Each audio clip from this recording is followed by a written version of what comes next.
This is the Fantasy Football Podcast, where we take data and convert it into fantasy success. No bias, no hot takes, only victory.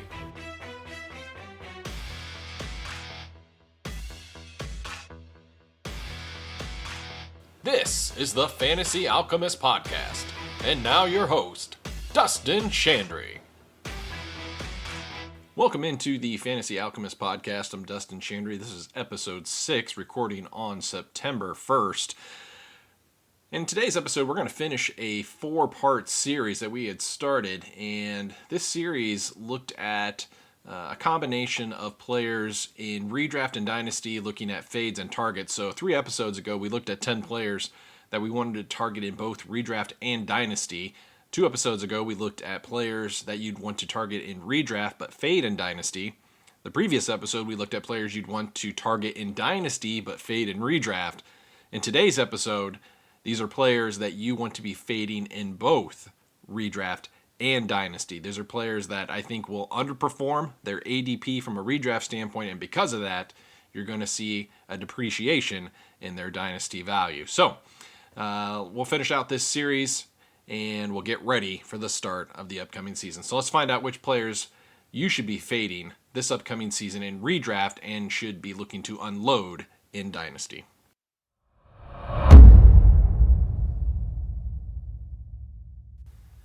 So I have 2 quarterbacks that fit this profile of guys that I am fading in Redraft and dumping in Dynasty.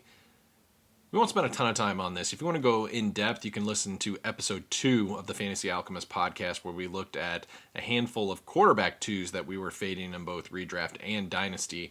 Both these guys will be covered in depth in that episode. But the first one I want to focus on is Sam Howell of the Washington Commanders, who was named the starting quarterback after only playing 1 game last year, starting the last game of the season against the Cowboys team, who had nothing to play for at the time. Of course, Sam Howell was a 5th-round pick in 2022, and the reason we are fading him is strictly just based on the history of quarterbacks with that draft capital and the lack of success that they've had in the National Football League. You can look between 2012 and 2022, there's been 65 quarterbacks that have been selected in day 3 of the NFL draft. The only prominent ones are Kirk Cousins and Dak Prescott. Both those guys were 4th-round picks. So once you eliminate 4th-round picks from the equation, the number of 5th-round picks, or 6th or 7th, when you combine all of them together, the hit rate on those guys is incredibly slim. In fact, you can't really find a single NFL starter in the group. The best case scenario are guys that you could find who are starters maybe for half a season. I think like a Gardner Minshew type, who was a 6th-round pick to Jacksonville. In fact, if you look at quarterbacks who were selected in the 5th round and the percentage of them that went on to play in at least 16 games in their career, it's only 10%. And again, that's play in their careers. We're talking about a group like Minshew, Trevor Siemian, Jeff Driscoll. That's the sort of quarterback from a draft capital standpoint that we are typically seeing and including side by side when we talk about Sam Howell. Now, the other side of this, too, is you got a coaching staff that's very much on the hot seat, new ownership that is going to kind of be eager to make their mark. And right behind Sam Howell, you got a guy in Jacoby Brissett who's a competent professional starting quarterback in this league.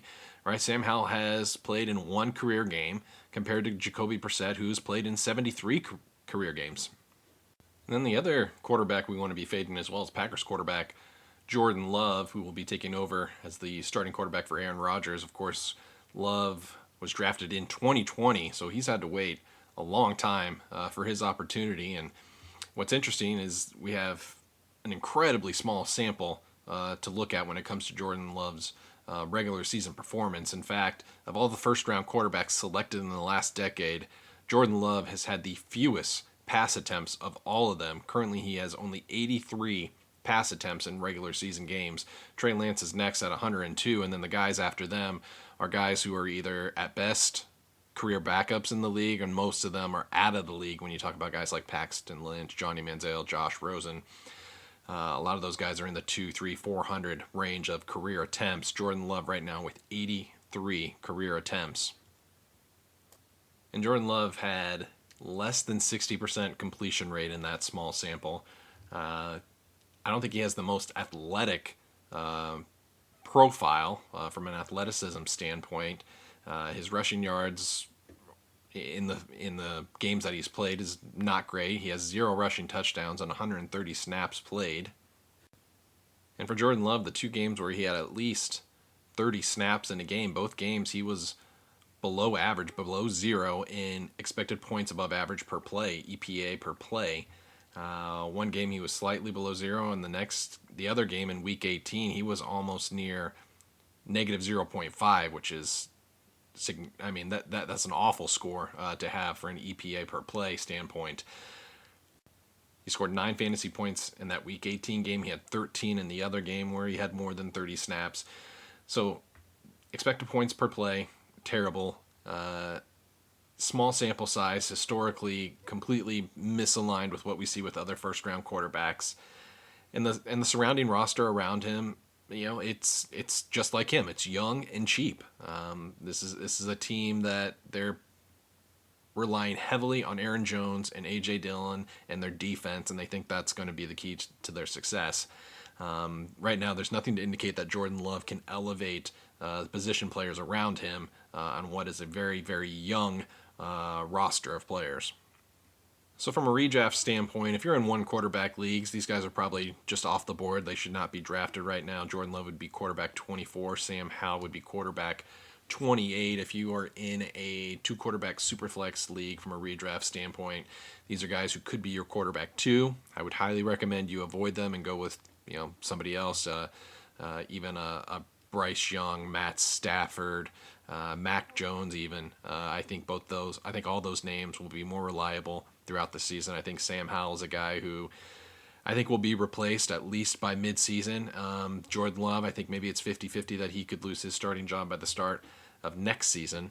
And then from a dynasty standpoint, the rankings are a little bit higher. Jordan Love is quarterback 21 right now, and Sam Howell's quarterback 26. So from a superflex or 2-quarterback standpoint in dynasty, these are guys at their absolute peak value that you can still get a pretty good premium on. You can go out to our Twitter page at FF Alchemist Pod, check out some recent trades that we found, including both of those guys. I think you would be surprised what you can still get, especially even for a guy like Sam Howell, who's rising pretty quickly as we head towards the start of the season. And look, this guy could crater pretty quick from a dynasty value standpoint. So Howell and Love are 2 guys I think that will underperform this year, and because of that, I would be surprised if both of these guys have starting jobs comes next season. So you should be looking to unload and get some foundational pieces, whether it's future picks or young players that will be more reliable as we head into the 2024 season.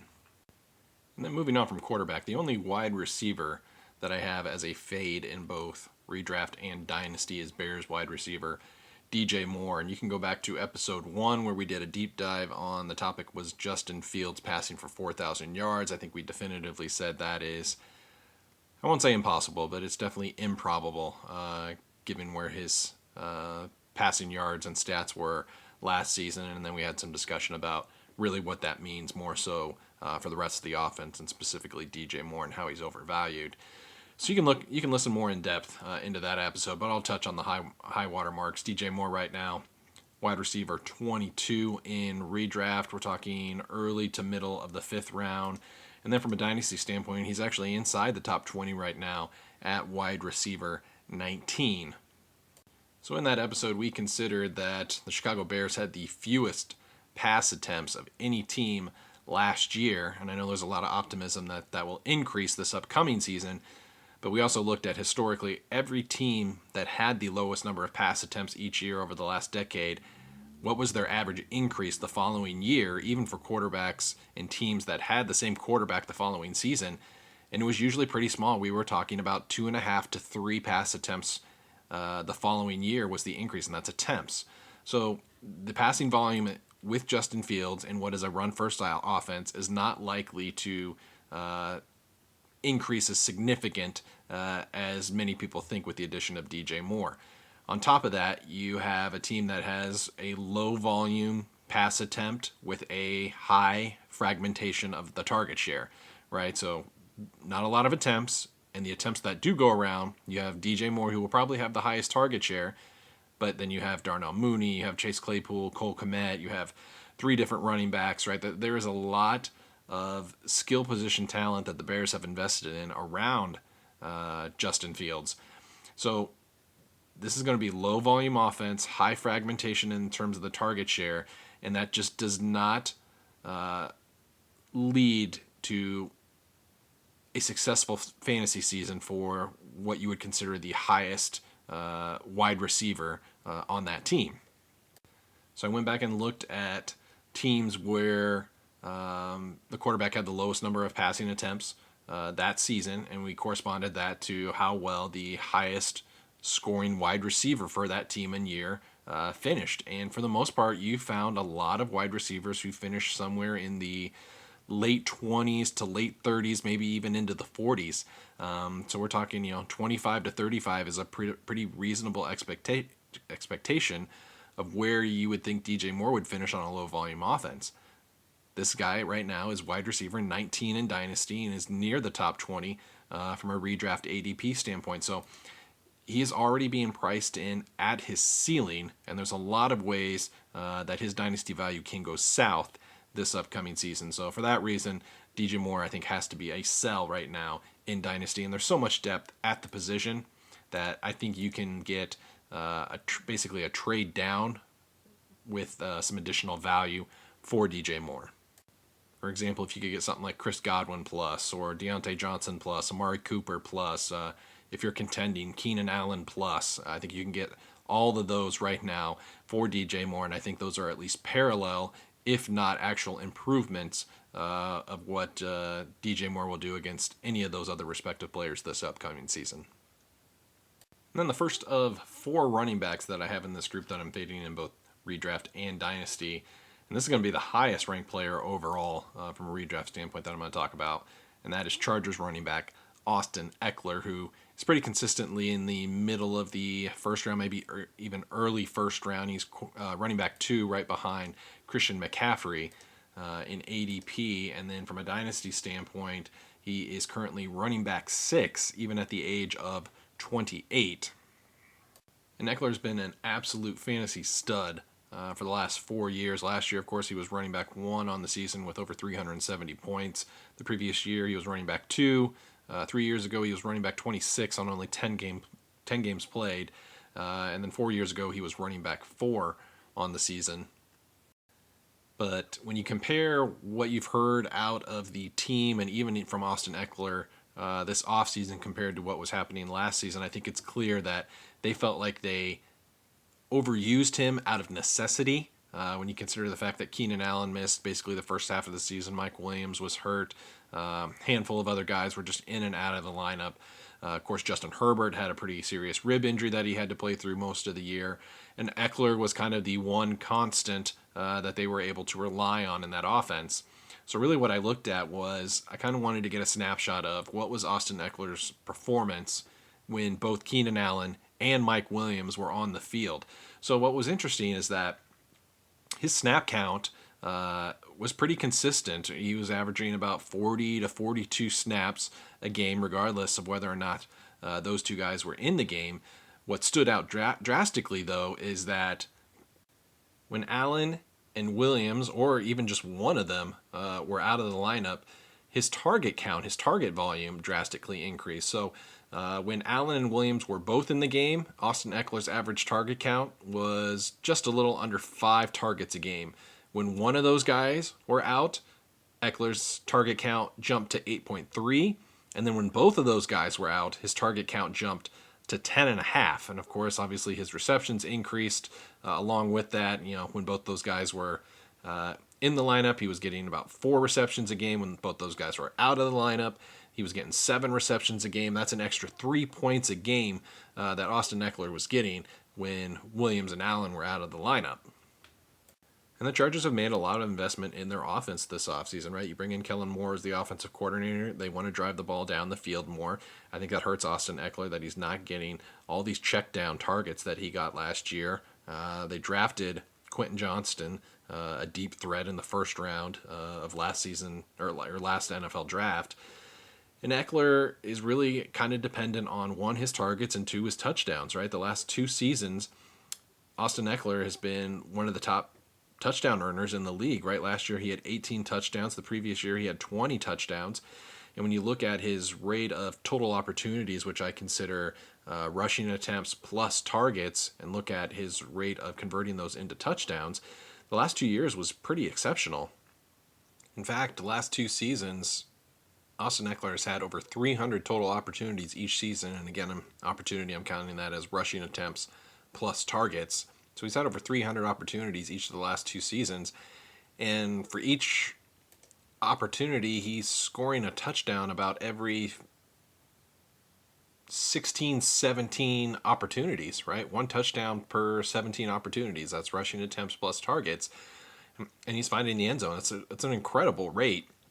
But again, the issue I have is that this guy reworked his contract last offseason. This team is adamant that he was overworked and overused last season.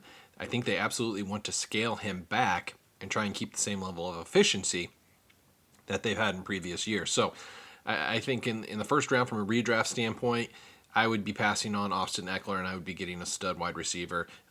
Even if you're drafting late first round, I would go wide receiver and then cross my fingers that maybe I could either get Derrick Henry or Tony Pollard there in the early to mid second would be my target on what to do from a redraft standpoint.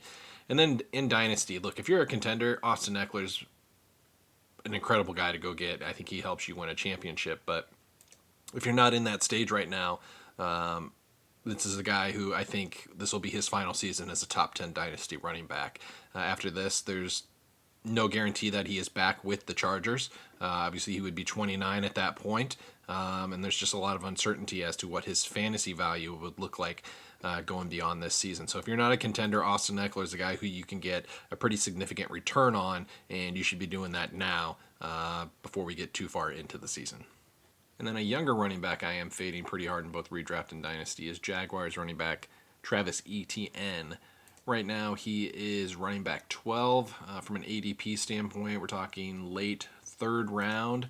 And then from a Dynasty standpoint, kind of a fringe top 10 running back right now at running back 11 overall. So Etienne, his rookie year, he was lost to a foot injury. Last year was effectively his rookie season in year number 2. He finished as running back 17 on the season. However, that's a little inflated because he played 16 games, so on a points per game basis, he was outside the top 20. I think he was 21st. And then he had 11 touchdowns, 9 rushing and 2 receiving touchdowns last year as well. So 16 games, 11 total touchdowns. I think the one thing that concerns me right now, and we'll have to monitor throughout the preseason and maybe the first 2 games of the regular season, is what is Etienne's snap share going to be like this upcoming season. If you look at his snap share last year across the entire season, he had almost 60% of all running back snaps in Jacksonville last year went to Etienne. That's a pretty high mark. I looked at every team's top fantasy running back and what their snap share was, and there were only 6 running backs last year in the league that had a higher snap share for their top running back. Most teams were probably in the 45 to 55 range, and Etienne was pushing just a hair under 60%. Obviously, that varied greatly from the early part of the season when James Robinson was present as the backup. From weeks 1 through 6, Travis Etienne's snap share, those weeks when James Robinson was with the team, had a 48% snap share. After James Robinson was traded from week 7 through 18, Etienne's snap share jumped to 67%, right? So he was getting half of the snaps with Robinson. He was getting 2/3 of the snaps without Robinson. This, of course, is relevant because the Jags went and invested a 3rd-round pick in rookie running back Tank Bigsby. And I think the camp reports and the preseason highlight reel, I think, indicates that Bigsby's going to have a role in this offense. And if the snap share for Etienne gets closer to 50% as opposed to the 67, 2/3 that he was getting without Robinson last year, that's going to affect his dynasty or his fantasy projections by a pretty decent amount. On top of that, Etienne had one of the worst targets per routes run rate last season of 27 running backs that ran at least 200 routes. Etienne ranked 25th out of 27 running backs last year in the number of targets he was getting per routes run. Then you add in the fact that this team went out and got Calvin Ridley, who a lot of people suspect is now going to be the alpha, the wide receiver one on this team.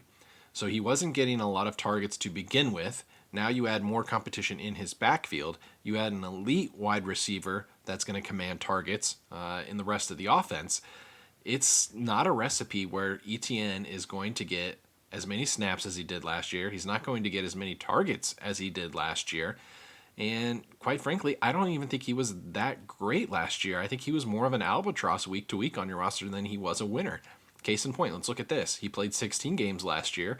He exceeded 15 fantasy points in only 25% of his games. 4 out of 16 games, he got more than 15 points. Only 19% of his games, so 3 out of 16 games, he scored more than 20 points. That is well below average for some of the other top running backs that you would be considering in that same range. For example, among the top 30 running backs last year in total fantasy scoring, 18 of them scored at least 15 fantasy points in a third of their games. Etienne only did it in a quarter. 10 of them scored at least 20 points in a quarter of their games. Etienne could only do it in a fifth of his games. So there's a pretty wide variance for Etienne's performance compared to the rest of the running backs who are going right in the same range. On top of that, Travis Etienne had 6 games last year, 6, where he scored less than 10 points. He only had 3 games where he scored more than 20. So twice as many times he was basically killing your team that week as opposed to helping you to a victory. Compared to a lot of other running backs in the league, there's only a handful of guys who kind of fit that profile and that volume where they had significantly more weeks where they hurt you than helped you. And the only 2 other guys that even met that metric last year were Miles Sanders and Alvin Kamara. Neither of those guys go anywhere near Travis Etienne in redraft ADP or are valued right now anywhere near him from a dynasty standpoint. So Etienne is one of my clear sells right now, and I'm avoiding him right now in every redraft league that I have. And if you do have him in a dynasty league, he is an obvious sell candidate for me, and I think you should be getting at least a 2024 first, maybe a young wide receiver back as a starting point in any trade negotiation. But I think Etienne's value is at his absolute peak going into this season. And then the next running back is a little bit of an older running back, 28 years old. That's Saints running back Alvin Kamara. Of course, Kamara is going to have to serve a 3-game suspension to start the season. But overall, I mean, this guy has been one of the most dominant and consistent fantasy performers since he's entered the National Football League. Dating back to 2017, when he entered the league, every single year he's been a top 10 fantasy running back up until last season when he finished as running back 16 on the season. Now, the reason he has been so dominant is, as a running back, he has the 2 things that we desperately want out of a fantasy running back. He commands targets and he finds the end zone. And historically, he has been great and elite at both of those categories. But I also think the writing is on the wall right now that Kamara's reign as an elite fantasy producer is likely coming to an end. The last 2 seasons, his target rate has come down. The number of targets he has seen on a per game basis has declined quite a bit. From 2018 to 2020, he was seeing about 7 targets a game. The last 2 seasons, that has come down to about 5 targets a game. Of course, the number of touchdowns he scored last year was a career low, only 4 touchdowns. The previous year he had 9. The previous year before that, 2 years ago, he had 21 touchdowns. So he's gone from 21 to 4 over the last 2 seasons. You add into the fact that the Saints have made moves in terms of giving themselves protections, both short-term and long-term, against Alvin Kamara, right? They put free agency money into Jamal Williams. They put draft capital into Kendre Miller. I think the writing is on the wall that this is most likely Kamara's last year with the Saints. So coming off a 3-game suspension, he is likely to continue to see decreased volume in terms of his targets. And then if Jamal Williams, who led the league last year in rushing touchdowns, takes goal line work away from Alvin Kamara, I think you are looking at a bust from an ADP standpoint, and then I think you're looking at some pretty sharp value depreciation from a dynasty standpoint, given what I think will be a poor performance this year, on top of what is likely his last year with the Saints. And the last running back I'll mention is Chiefs running back Isaiah Pacheco. Right now he is running back 28 in redraft, early 7th round. And then from a dynasty standpoint, goes around the same range, running back 30 right now, ranked among running backs for dynasty. Obviously, Pacheco was a rookie last year, a 7th round draft pick, so very weak draft capital. Came on a little bit later into the season in what was a pretty split backfield from a usage standpoint. But look, here's the thing we don't like about Pacheco. We don't like the draft capital, 7th rounder. We don't like the fact that from a snap share, he doesn't see a lot of volume. In fact, there were only 2 games last year where he had at least 30 snaps. On top of that, even his top end fantasy production is not very high. He only had 2 games where he went over 15 points last season. So his role in this offense is very much a between the 20s grinder. He's not generating heavy yardage. He only had 5 touchdowns last year. In fact, he's only averaging about 1 target a game. Of course, Jerick McKinnon is the Chiefs running back I think you want because he's the guy who gets the targets. And even in the red zone, they're much more pass happy with Patrick Mahomes as opposed to running the football with Pacheco. So I think this is a guy who's overvalued strictly because he's listed as the RB1 in what is considered the elite offense in the league with the Chiefs. But this is a guy that the Chiefs have no allegiance to long term given his draft capital. I think this will probably be his high water mark this upcoming season. Also coming off an injury too. He had shoulder surgery this season. I think the expectation is that he will be ready to go for week 1, but I think you will consistently see the Chiefs rotate their 3 running backs in and out throughout the season. So I think that really caps all of their values. And of course, Pacheco as the highest ranked one of the group, I think is the one you need to be avoiding, not only in redraft, but I think you can get still some decent value from a dynasty standpoint, and a guy who may not even have a starting running back job come next offseason.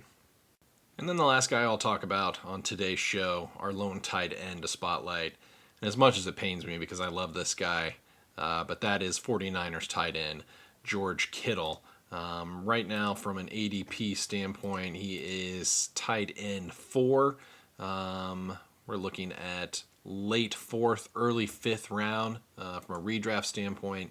And then in Dynasty, he's around the same range, tight end 6 right now. He will be 30 years old by the end of this season. Now, since 2018, this guy's been obviously pretty dominant within the tight end position. He has 4 of the last 5 years, he has finished as a top 5 tight end, and the 1 year that he didn't, he missed half of the season and was still a top tight end on a point per games basis.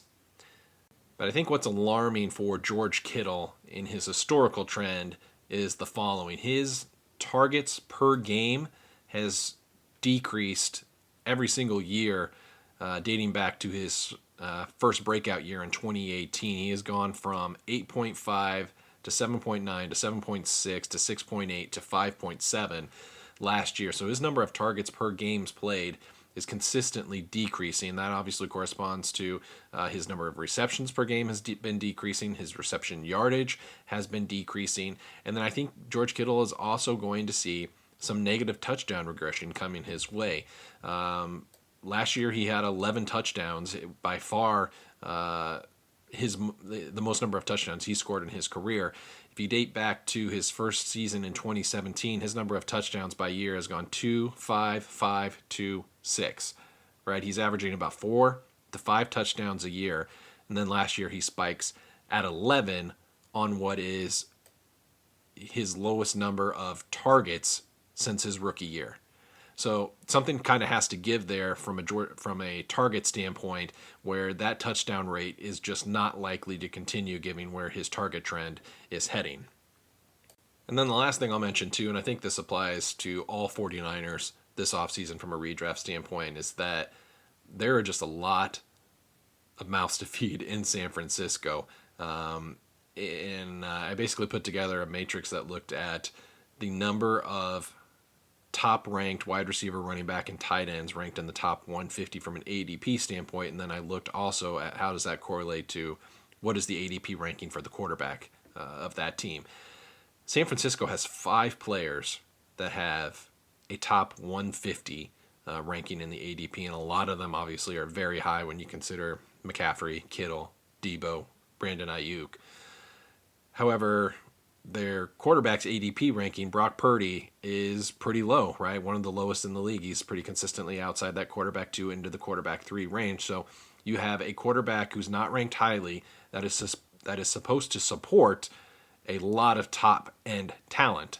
That completely goes against the trend that we see with other top-end offenses like Kansas City, Buffalo, Philly, the Chargers, Cincinnati, Baltimore, even teams like Chicago and Jacksonville. So San Francisco looks like a complete outlier on this chart that I'm looking at. So that concerns me of, one, Kittle's historical trends are going the wrong way given his age and his volume. And then 2, there's just too much competition right now in San Francisco, given where Brock Purdy's production is expected to be this season. So that'll wrap up episode 6 of the Fantasy Alchemist podcast and the end of our 4-part series. If you have any questions or comments, you can find us on Twitter at FFAlchemistPod. A lot of the charts and visualizations I allude to here in the podcast you can find on Twitter. So make sure you subscribe to our feed and follow us on Twitter, or X as we're now supposed to call it. So for Dustin Chandry, I'll sign off here on the Fantasy Alchemist podcast.